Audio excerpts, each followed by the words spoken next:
I put the word flexible on there. That's a late addition. Flexible microsites, combining the power of the D8 group module and paragraphs. We're mostly going to talk about groups, the group module. We'll touch a little bit on paragraphs and just how we're using that to kind of build a flexible kind of a page builder situation for when you're actually building out your groups and your content for your groups. Just get through the intro stuff quickly. My name is Scott Self. I work for Mobomo. They're out of Reston, Virginia. We do, yes, that is one T in my name. That is accurate. And I live and work remotely in Birmingham. And married. I should have changed this slide since we just had our 20-year anniversary. And our kids are homeschooled. Bless her. I got my bachelor's from University of Alabama, my master's in French, of all things, to join the computer science folks here. A lot of us. I am an amateur musician, big fish head, play bluegrass on the side. I am Scott Self with one T on everything, and been working with Drupal 10-ish years or so. Touched Drupal 5 once or twice, mostly 6 and 7, and now obviously into 8. And try and pitch in where I can, where it makes sense, whenever the opportunity arises to pitch in contrib space.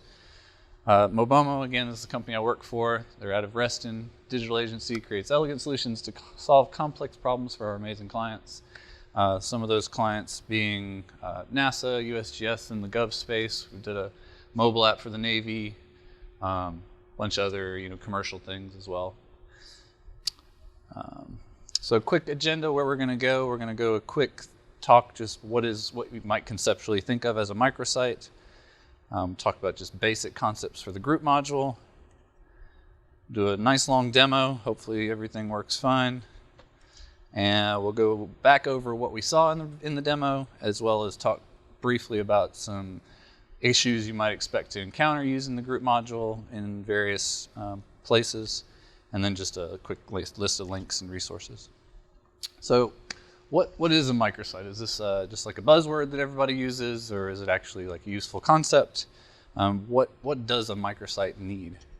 The first thing I would say a microsite is it's a page or a subset of pages that's dedicated to a very specific subject. It may or may not be kind of separated off or segmented off from the rest of the site. If there's multiple pages, there's often primary or secondary navigation, so you can browse pages within the context of that group. Quick example, if you look at the USGS site, this is something that we worked on, still working on currently. But you see this is just one of the mission areas within the USGS, the core science systems. And you can see within this world you have the programs within the core science mission area. You've got data and tools, maps, publications, and each one of the different mission areas has this exact setup. So you have programs, data and tools, maps for each one of those core mission areas. And put this back up. Groups typically have this concept of membership, right? You've got people are either a member or not of the group you're working on. They can join or be added to by an administrator. And their access to the group or its content is based on the group type, roles, and permissions. We'll see this in a minute, but group, just like organic groups, provides specific permissions and roles that are specific to the group type that are separate from what you're familiar with at the Drupal level, the global kind of Drupal permissions. There's an issue that's just linked to there to an issue where they're trying to add the functionality for inviting you to a group. You have this concept of ownership when you're talking about groups a lot of times, and the content is either maybe it's nodes, it could be media assets, even taxonomy, vocabularies and the terms in them. The menus are owned by the group in a way. And And again, the content may or may not be separated off. In that USGS example, it's all within this one world of USGS site, but you don't go to a different domain, for instance, just to go to one mission area. It's just part of the main site. But some use cases, in the case of actually where I pulled this talk from, the site we're building, each sort of microsite is expected to live at a separate domain, and there's this separation of those pieces of content. And you wouldn't have any clue that Group A and Group B are actually even on the same platform. Some critical modules that will make all this possible. Thank God for Drupal community. We have the group menu module, which provides menus to be able to be owned by and managed by a group. A group media module. Again, these are additional contrib on top of the core group module. Group taxonomy. So you get the idea that you have different entities that can be owned by a group. And then there's a module that provides the ability to kind of connect the group to the other entity. Menu link, you'll see in a second, this is critical because out of the box group nor group content has the ability to directly plug into the core menu system. So we actually have a field on those entities to give you the ability to stick it in a menu. Couple honorable mentions. Group domain, I mentioned the situation where you may have a group and all of its content completely segmented off under a separate domain. If you've ever used the domain module itself, that's similar to this. We actually wrote, a couple of co-workers wrote this group domain module to connect group and domain and make that possible so that a group and all of its content can live at a domain specific. And also this block visibility group is pretty powerful when it comes to, you need a little bit more control over where blocks show up and when they show up.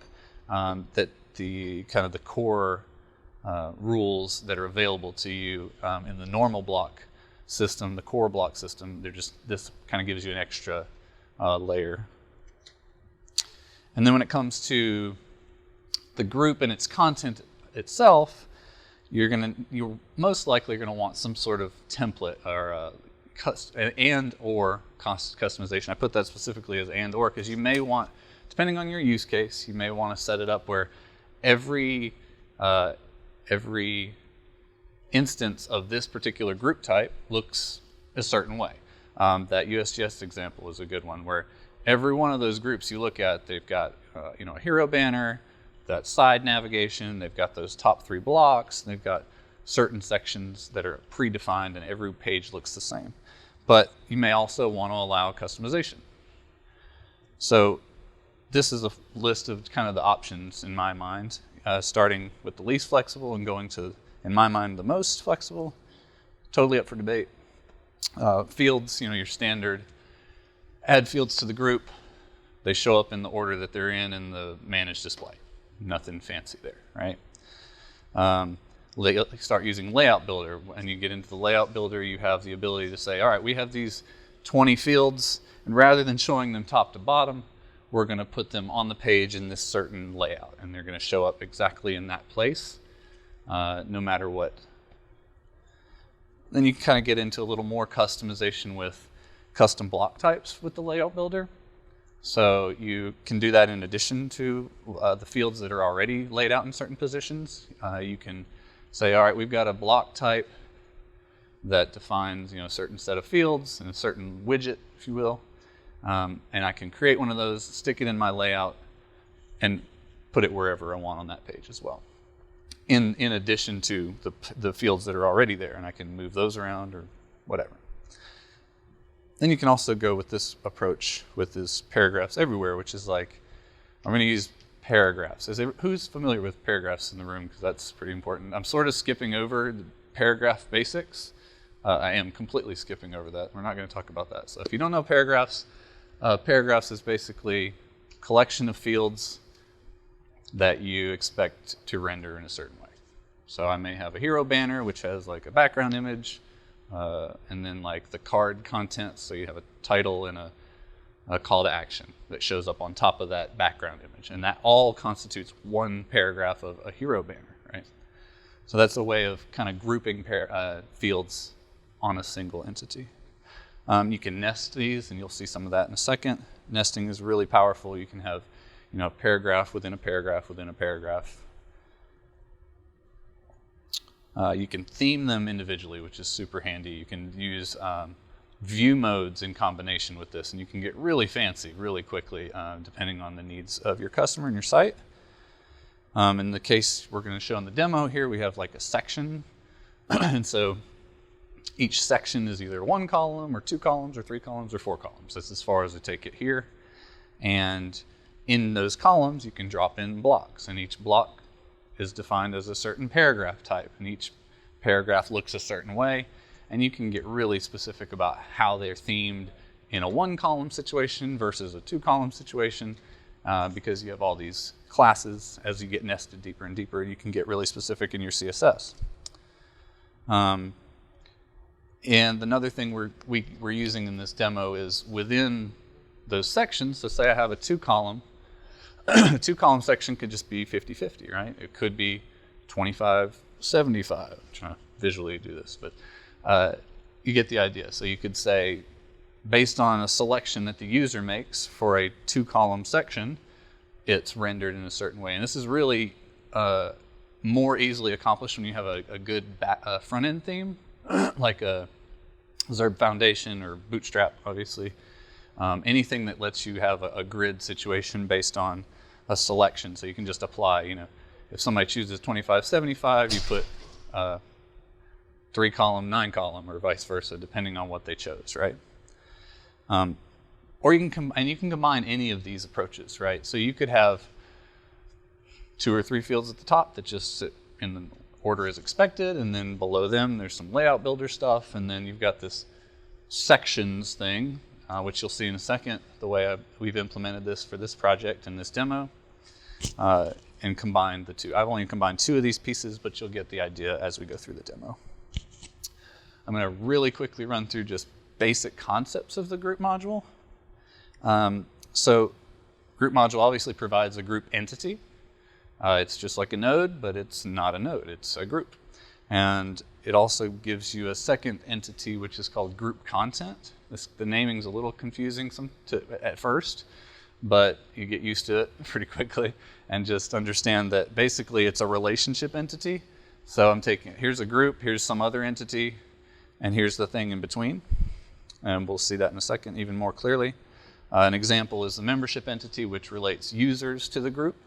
And you can define additional fields on that relationship to say, this user relates to this group with these properties kind of in between the two. Those properties aren't tied to their actual user account, just how they relate to this group, if that makes sense. And you also have this roles and permissions, like I mentioned, which is, man, that's bad. But you get the idea. This looks just like a node page, right? Or a node type. You got manage fields, manage display, manage form display. But then you have these extra pieces for permissions, roles. You definitely cannot read that because I can't read it this close. And then the content tab. We'll talk about those all in the demo. And notice also that groups gets its own top level item. It's that separated away from nodes. It's not a node. It's not trying to be a node. I stole this from Mike Anello. I saw him out there, but this was a good diagram. So right in the middle of all this, you've got the group, and then you've got things like nodes. You've got your menus. You got users. And then what that group content module I mentioned does is it kind of provides that connection between the two, right? So you have a group content entity, which defines the relationship with that node to the group, or the menu to the group, or the user to the group. And each one of those yellow entities, the group content entities, is fieldable. You have, same as any other entity. You've got form display, you've got manage display. You can use layout builder on that as well. This is actually the one. These entities are the ones that are controlled by the group permission system. So if you want people to not be able to see something unless they're in a group, you're more concerned about these group content entities than you are this node, right? Because the node, the way it works is if you're looking at a group content entity, you're looking at that node through the group content entity. So that concept is really important. The menu or the node or the user exists outside of the group. It doesn't care whether the group exists or not. But when you want to put something in a menu, you're probably going to want to put the group content entity in the menu, not the node, because the node doesn't have any concept of being in the group itself.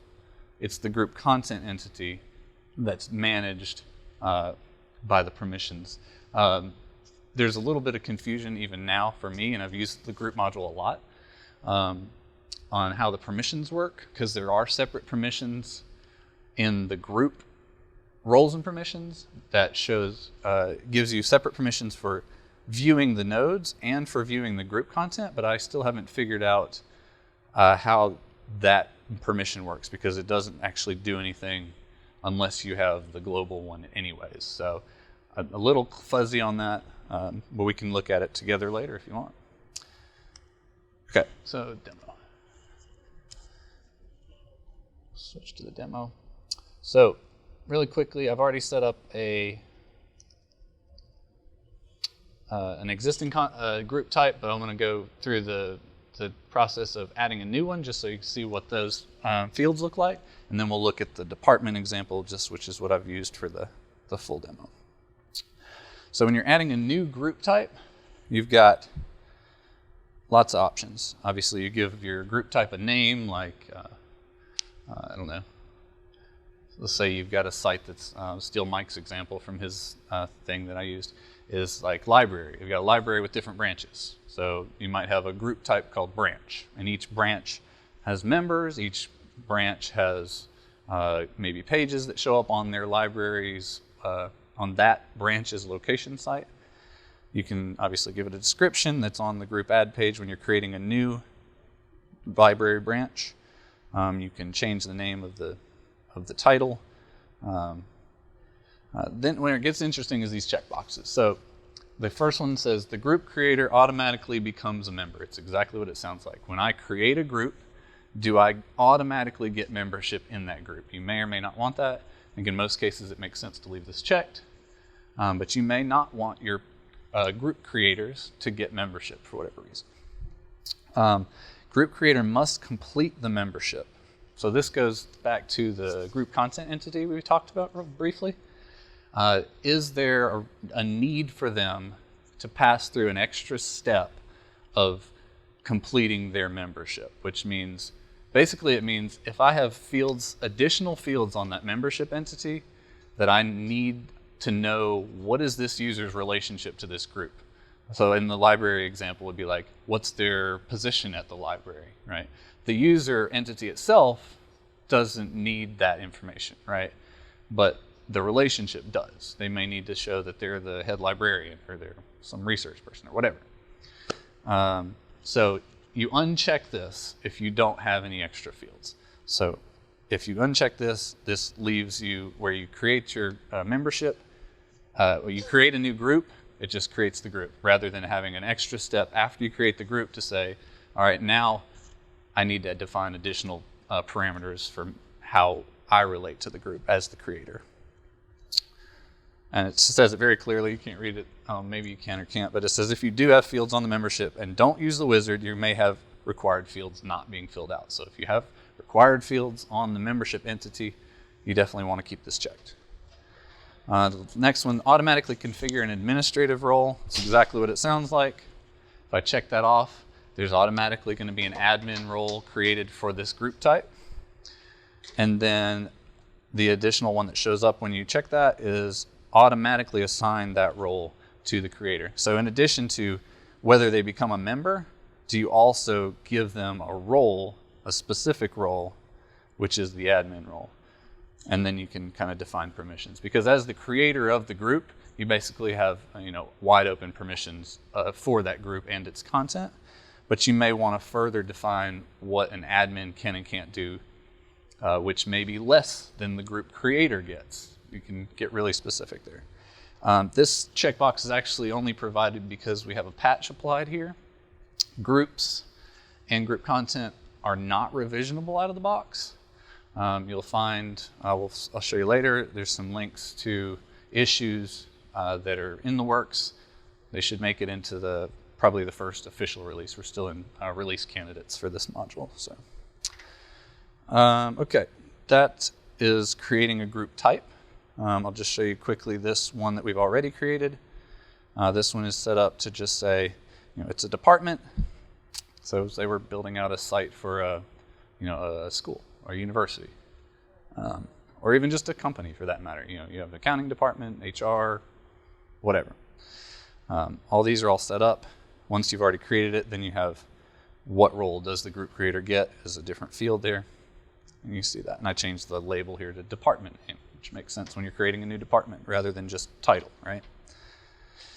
So along the top here, you've got, like I said, the additional fields tabs that you're used to on like a node type. Manage fields, really quickly, I added 2 fields, one for contacts. This is a paragraph reference field, and I'll show you really quickly. Whoops, stop. So this is kind of what I was talking about nesting. Contacts is a paragraph type with fields on it. And the fields in this case is actually just another reference to another paragraph type. And in this case, it's just a single contact. So each individual contact is a paragraph. And you kind of get into the, what's that? Inception.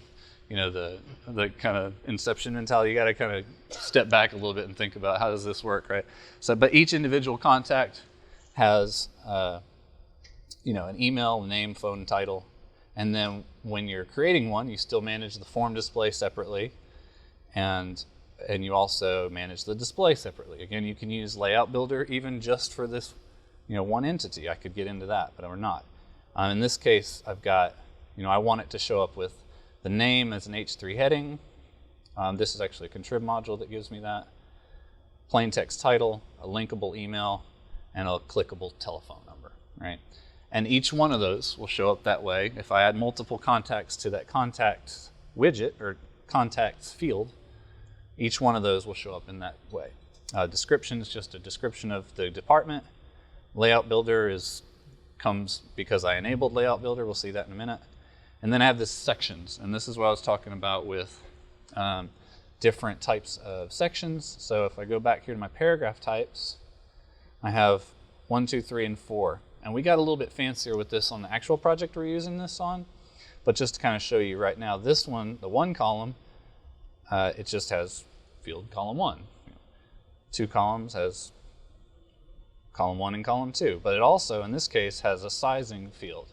So in this case, I want to, for the 2 column option, I give my users 5 options. Half and half, quarter, 3/4, 3/4, 1/4, third, 2/3, 2/3, and a third. So you can get, and all this does is on the back end, I can show you the code really quickly. In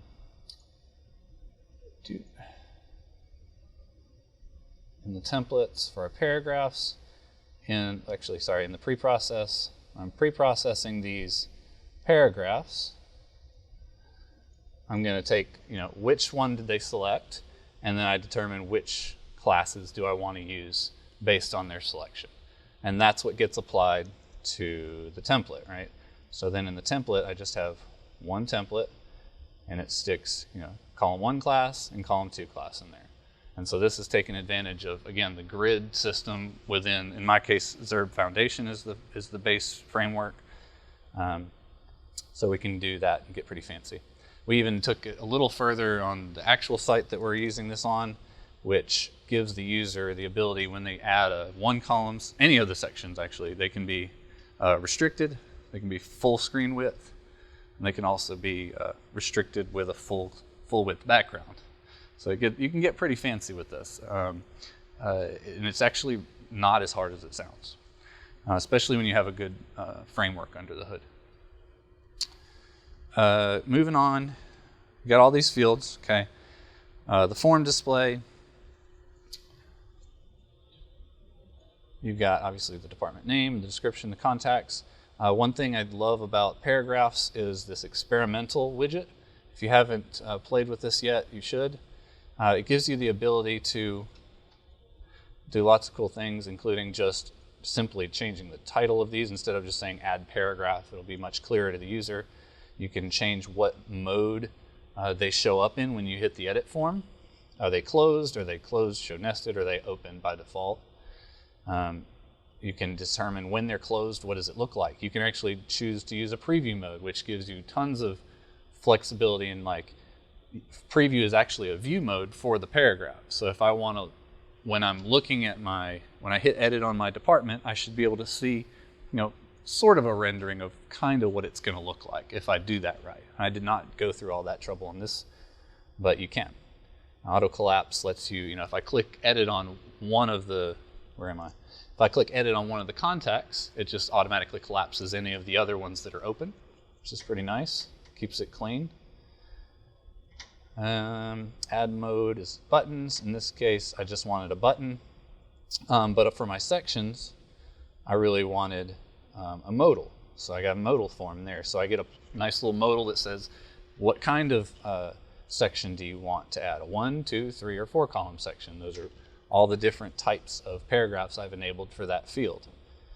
Your form display mode, you can again get pretty fancy here if you want to. You can change up how this shows up in various places. You can also choose a default paragraph type. I find a lot of times I'd rather keep this at none, even if it's just one paragraph type available to a field.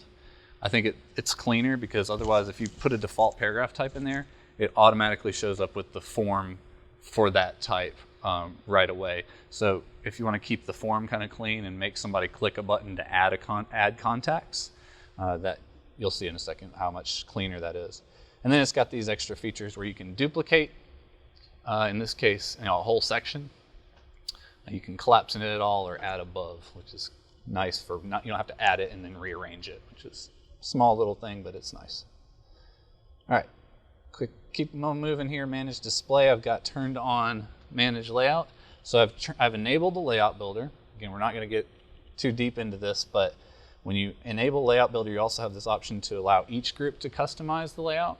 So you kind of have a default layout here, which we'll look at, but this checkbox also allows, once I've created a group, can I also allow users to override that and rearrange things and come up with their own layout for their group if they want. In manage layout, you'll see just the general layout of the page itself, which is simply the description field and contacts field I've just stuck at the top. I've used this, actually it comes again with contrib. There's some XY grid layouts that's provided for if you're using Zurb and the layout builder. This gives you lots of options, including what kind of container is it going to use, extra classes so that I have padding within each cell, etc. And then of course the fun part to me is the bottom, which is this sections field. So this one field I can add like basically anything to my page with. And I'll show you a quick example and then we'll play with it for a second. We've still got enough time, I think. And then that's really it. So that's the entire layout of the page, right? So every page by default is going to have, at the top, has a, very important, at the top it has its group menu. So the group menu shows up above the content, and then you've got, I actually moved my tabs way to the top of the screen, you'll see, and then the content below it. So you've got a menu at the top, description and contacts, which are both required fields for my departments, and then optional sections, so they can add whatever they want below that. Okay, and then moving on to permissions, I'm going to skip that and do roles real quick. So again, roles, we saw that admin role was added in the configuration, but you can add additional roles here. So you may want to narrow down what a librarian can do, or what anybody. You can go to town on this. A department head can do some things, and just a staffer can't. You can have a lot of things here. And when you get into the permission screen, then you've got all your roles listed here in addition to some core permission roles. So really quickly, the core roles that group provides is anonymous, just like core. You're not logged in. An outsider is someone who does have an account, but they're not on the group. They're not a member. And then a member is a member. So they're logged in and they have membership in this group. And then again, any additional roles you add will add additional columns here. And you can check all your check boxes like you're used to in the Drupal permissions. You have all these different permissions. Not going to go through them, but you can see what they are. You can delete the group. Can they edit the group? Edit and create members. Are they allowed to leave the group? Like you probably don't want your admin to ever leave the group, but maybe you do. I don't know. It doesn't matter. That's totally up to you. All these permissions for each media entity that is enabled. I'll show you this in the next tab. Also, your menus. Again, with the two separate sections with can they do things with the entity itself and also with the relationship entity. Yeah, go ahead. Some super user on this system? Yeah, exactly. So the group creator automatically, basically, they're like the user one for this group. That's right.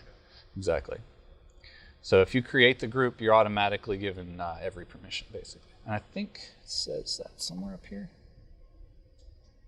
Yeah, it doesn't say that. But yeah, the group creator automatically gets those things. And then for each, I'll show you the content type thing in a second. But again, menus, media, anything that's enabled as group content, you have a set of permissions for both the entity itself and the relationship entities. Okay. Finally, moving on to the content tab. So you get, it basically uses the plugin system, Drupal's plugin system. So if I have, in this case, you can kind of see this one by default. This one's installed and has a star. They're set to always be on by the providing module, so you can't turn off group membership because that makes no sense. But you can, for instance, uninstall your group media for remote videos. Maybe you don't need remote videos to be owned by a group. And the important thing to remember here is uninstalling a plugin does not get rid of remote videos like for your site, right? You're literally just taking away this. Or in the case of a media, it would be different, but you're taking away that entity that's in between the two. And again, each one of these is fieldable, so you can manage the relationship, and you can have extra metadata describing the relationship if you want. For the most part, I think you'll find that most use cases, you're going to just have your basic group content entity. The one thing I mentioned earlier, if you look at manage fields on this one for a group for page, which is the one we're going to play with, I'd only have one field on here, which is the menu link. Remember I mentioned that it doesn't come out of the box, the menu system integration, so you actually need a field for that. Don't know if that's ever going to be addressed because this is a pretty simple and elegant solution, and it doesn't. The contrib space is already taking care of this, so I don't know if they'll ever build that back into core or not.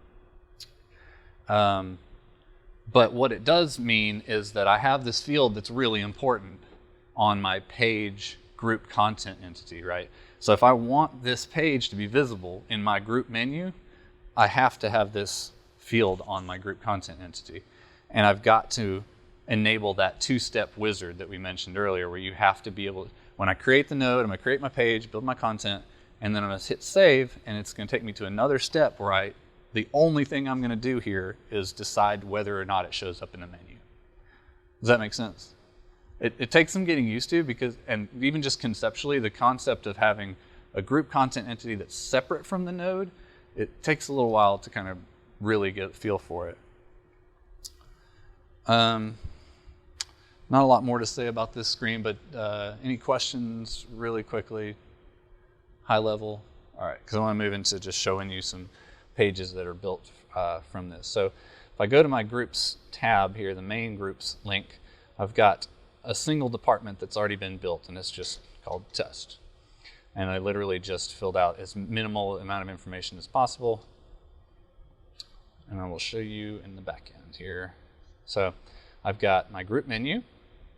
the top, like I showed you, the block with the tabs kind of pushed above it.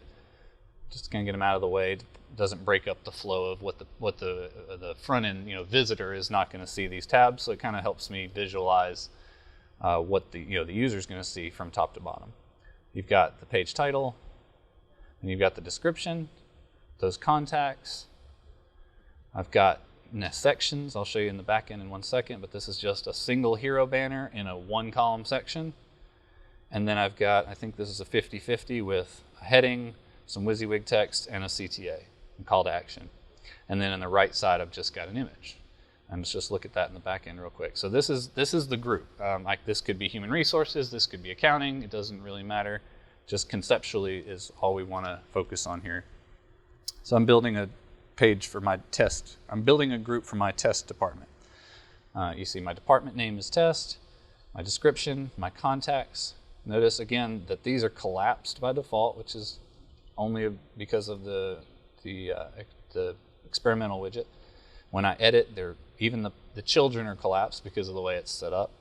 And you can edit each one of these individually. I can rearrange them. Got a 1-column and a 2-column. I can rearrange these. In this case, this is a 1-column section with a hero.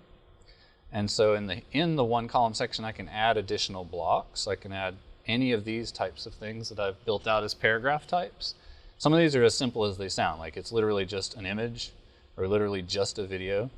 Now the contacts you've seen is just a nested paragraph with an individual contact but multiple values, a CTA, and the hero banner. The hero banner is comprised of just the title, a subtitle, and a CTA.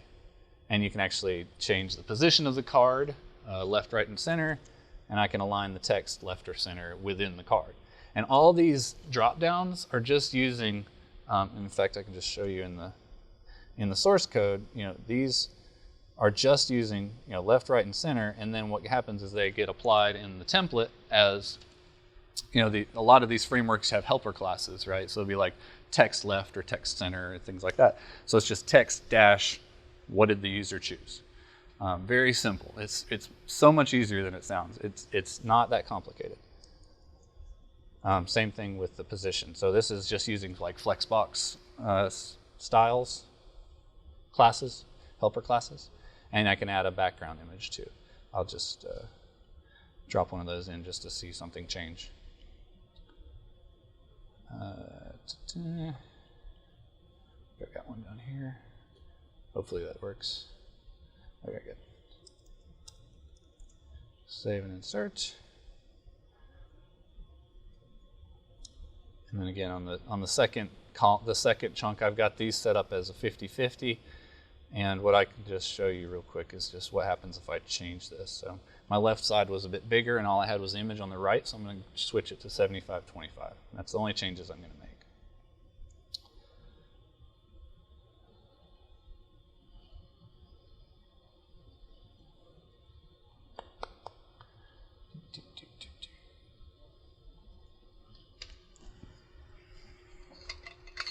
So, you can see nothing changed up top, obviously. I mean, it did. I rearranged 2 and 1, right? So the order there changes. Got my background image on my hero now, and then I've got the 75-25 layout on the section. And you can see how this is really, really powerful, super flexible. The client that we started down this road with, they kept talking about templates and widgets and all this crap, and we're like, well, how do we do that? And this is kind of the concept we went with. Then just to touch on the layout builder stuff again real quick, if I go into this layout tab for this specific department, then I can override, because I checked that box earlier, I can provide a different layout for this particular group. So for this one, I actually don't want to show the description, whatever.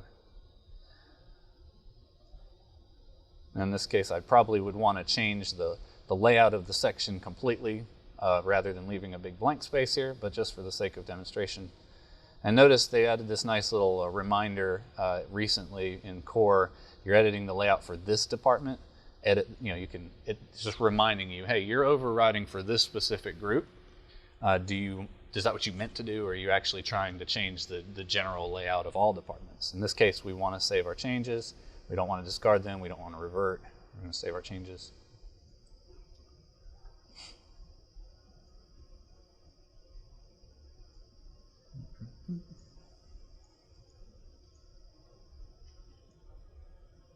Cool. Oh, it actually does empty out the empty section. So if there's nothing in that section, it just kind of shifts it to the left. That, I believe, covers it more or less. Now on our test page, really all I did was for my page content type, the only field on my page content type is the sections field. And so when I create a new page,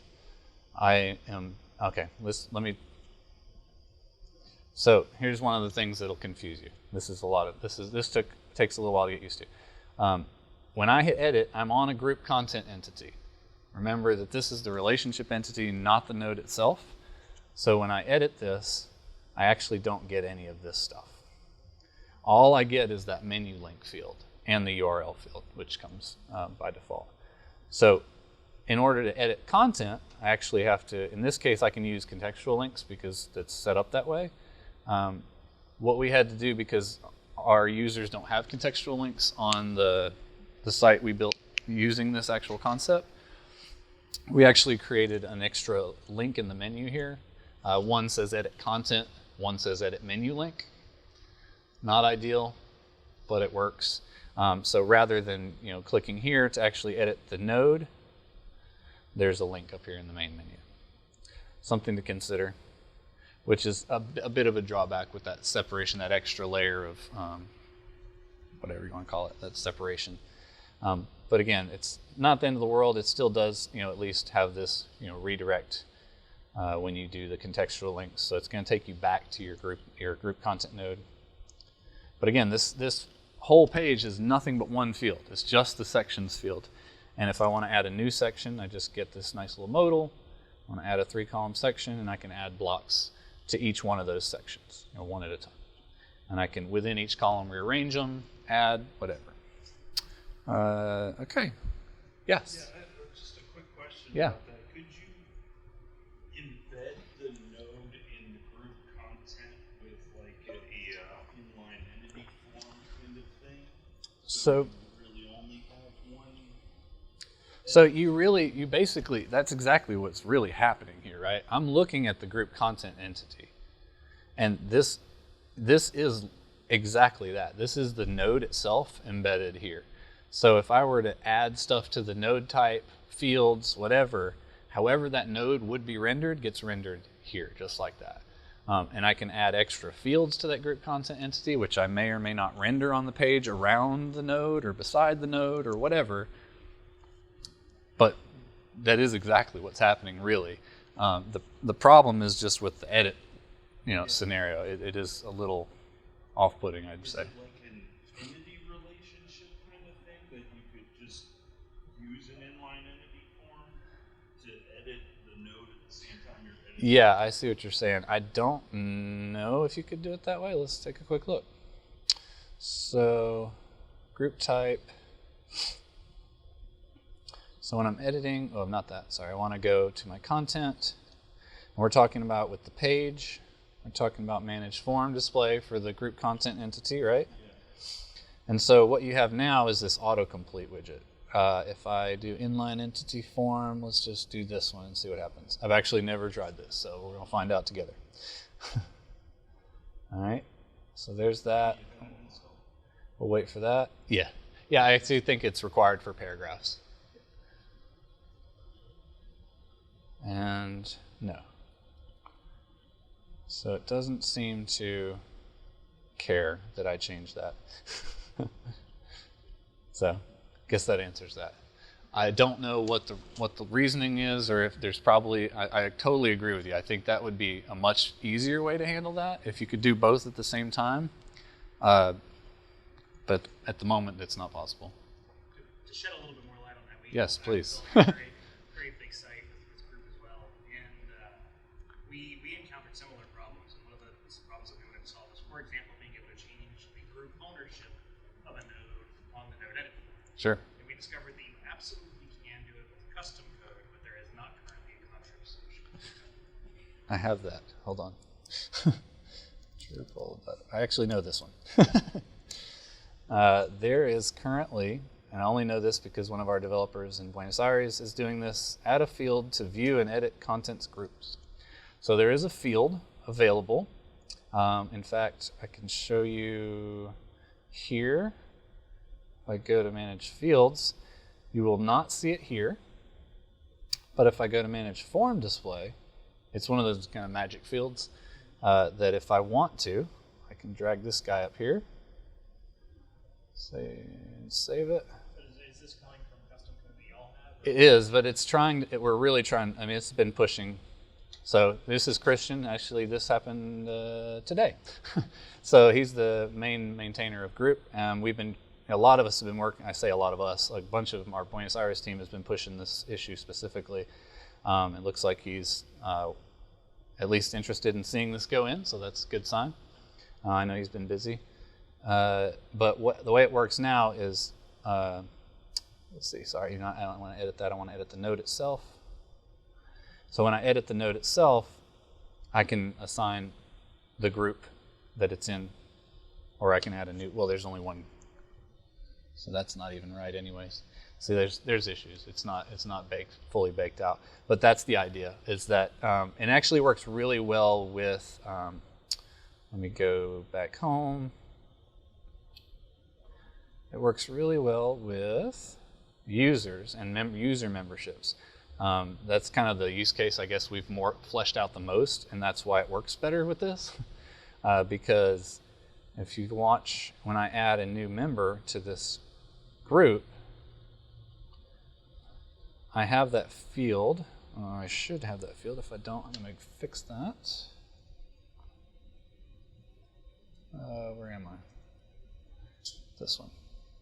No. Content. So on the group membership entity, form display, I want that field.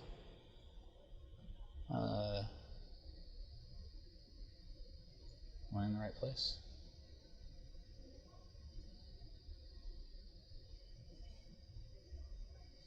Oh no. It's on this entity itself actually.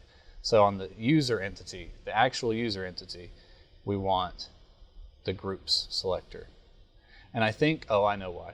Because that's the only group, it doesn't show. But if there are multiples, I guess we could prove that. Do we have time for that? No, it's like 10 till. So.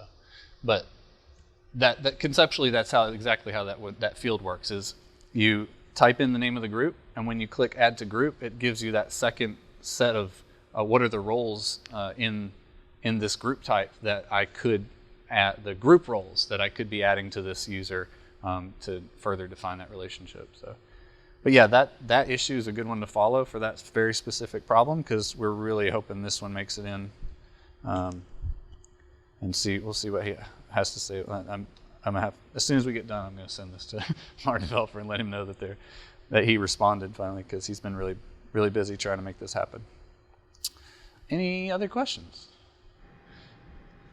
Let's say you're a group member, but not an administrator. You're a member with content creation missions.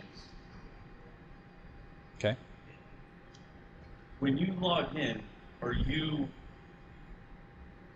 limited? Can you potentially limit a user to only that group's content and being able to only create, not be aware of like the surrounding Drupal environment, but right, only interact with your group? Right. Yes.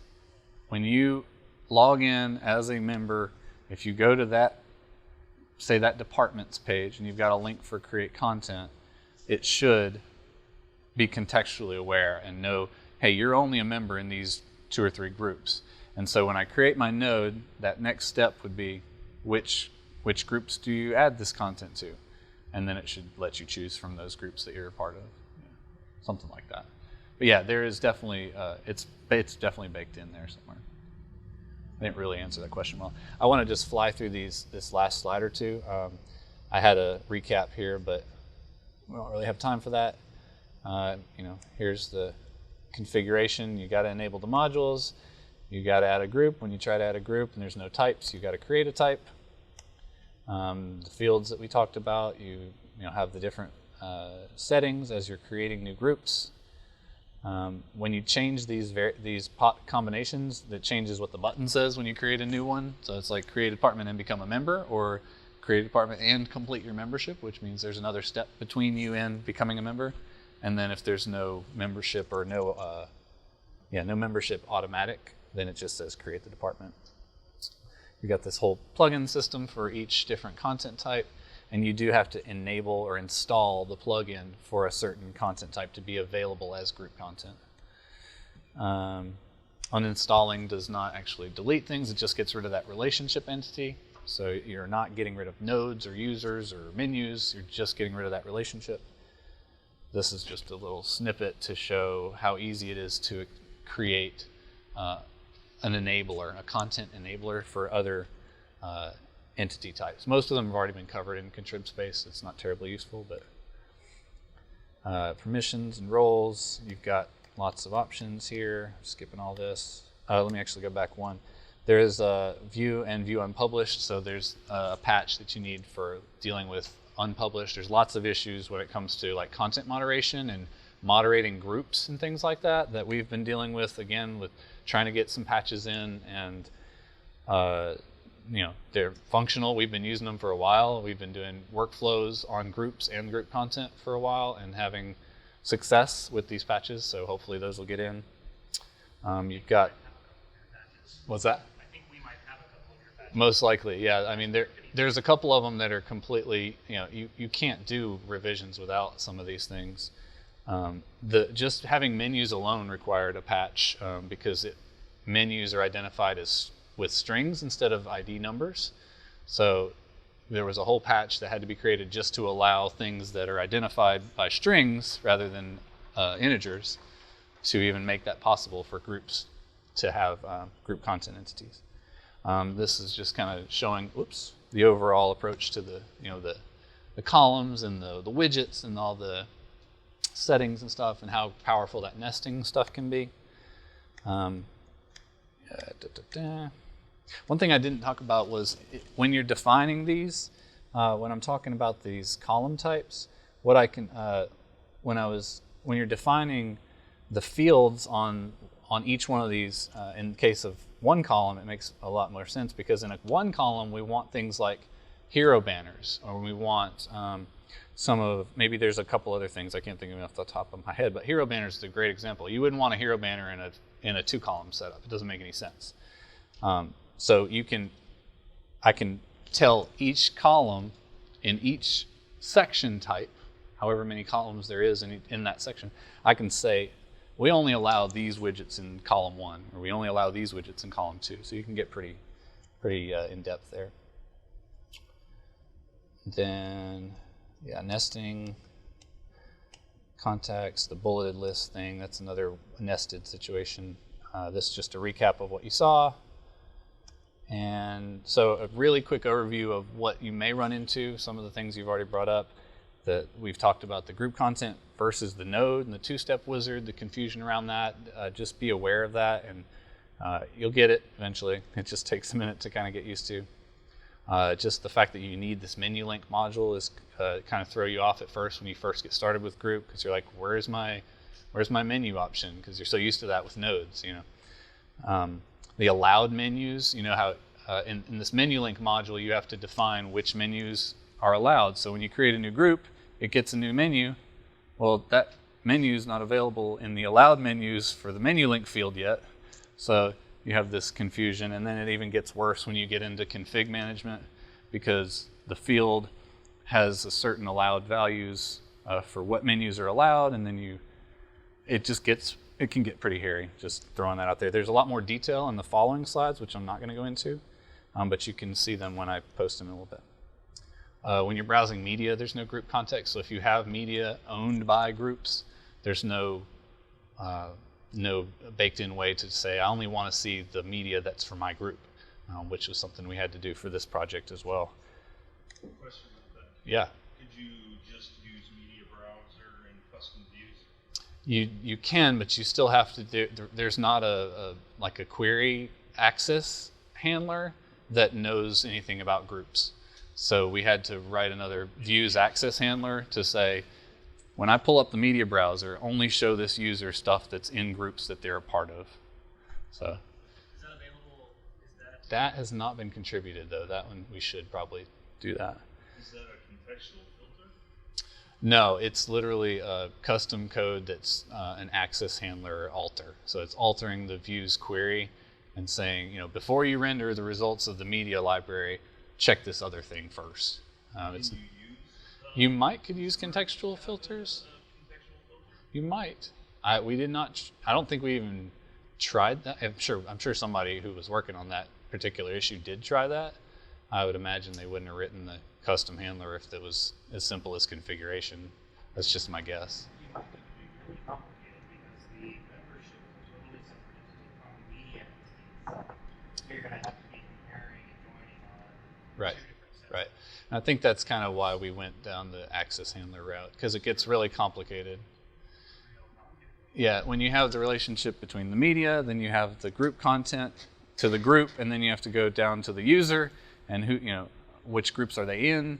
There's a lot of joins happening there, right? It gets even more fun when you get into multilingual, and with paragraphs especially.